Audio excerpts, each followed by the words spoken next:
ఒక భక్తుడికి ఉండేటటువంటి ధైర్యానికి వెనక ఎవరుంటారు అన్నది తెలుస్తుంది.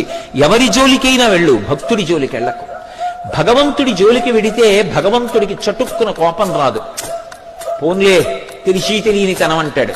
తనని నమ్ముకున్న వాడి జోలికి వెళ్ళాడనుకోండి, విశేషమైనటువంటి ఆగ్రహాన్ని పొందుతాడు. ముందు చటుక్కున తొందరపడిపోయేవాడు ఎవరో తెలుసా? జాగ్రత్త పడిపోయేవాడు ఎవరో తెలుసా? భగవంతుడు జాగ్రత్త పడతాడు భక్తుడి జోలికి. ప్రహ్లాదోపాఖ్యానం అంతా అదే భాగవతంలో. ఎక్కడున్నాడని అడిగాడు. వజ్జలు నిర్పని ఈ మది మజ్జాతుడవైన నీకు మరి ఎవ్వరిచే నుజ్జానమయ్య బాలక తజ్జనులం పేరు కొనుము తగనామ్రోలం.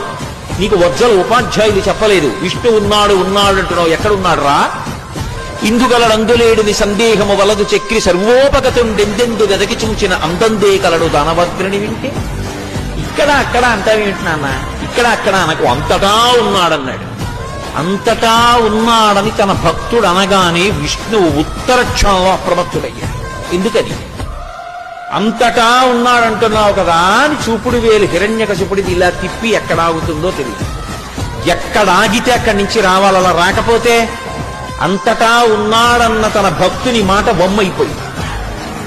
భక్తుడి మాట నిలబెట్టాలి. ఇది ముందు భగవంతుడు తొందరపడిపోతాడు, తొందరపడిపోయి జాగ్రత్త పడిపోతాడు. అందుకే